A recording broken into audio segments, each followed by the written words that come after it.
আফসোসের সাথে বলতে হয়, আজকে আমরা এত দুর্বল হয়ে গেছি। কেন দুর্বল হয়ে গেছি?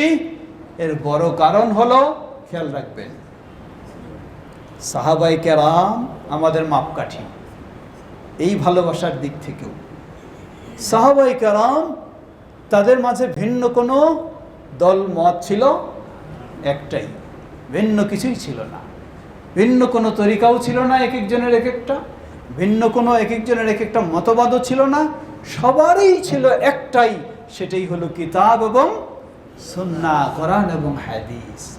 এই দুটোকেই যখন মাপকাঠি, ভ্রাতৃত্বের, বন্ধুত্বের তারা রেখেছিলেন, ঠিক তাই তাদের মাঝে সেটা ছিল। আজকে যখন আমরা সেই দুটোকে, সেই বন্ধুত্বের ও ভ্রাতৃত্বের মাপকাঠি রাখতে ভুলে গেছি, দূরে সরে গেছি, তাই আমাদের বন্ধুত্বও দুর্বল হয়ে গেছে। বন্ধুত্বের জায়গায় একজন আরেকজনের শত্রুতে পরিণত হয়েছি। আমার পীর সাহেবের মুরিদ আপনি না হলে আপনি আমার শত্রু, আর আপনার পীর সাহেবের মুরিদ যদি আমি না হই তাহলে আপনি আমাকে দেখতে পারেন না। এই হয়ে গেছে আজকে আমাদের বিভক্তি।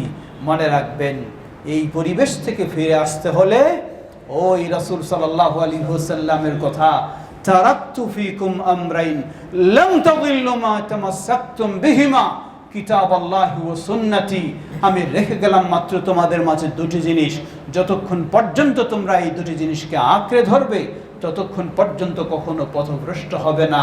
একটি হলো আল্লাহর কিতাব আল কোরআনুল কারীম, অপরটি হলো নবী মুহাম্মদ সাল্লাল্লাহু আলাইহি ওয়াসাল্লামের সুন্নাহ।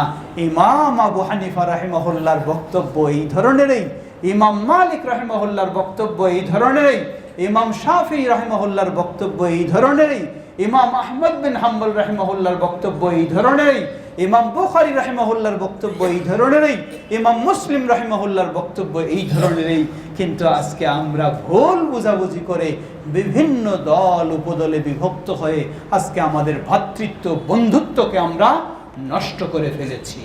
আবারও উচিত আমাদের আল্লাহকে ভয় করে, জান্নাতের আশায় এবং দুনিয়ার জীবনেও মুসলিমদের মাঝে শান্তি ফিরিয়ে নিয়ে আসার আশায় আমাদেরকে সেই মাপকাঠির দিকে ফিরে এসে পারস্পরিক ভ্রাতৃত্বকে আরো আমাদেরকে মজবুত করতে হবে।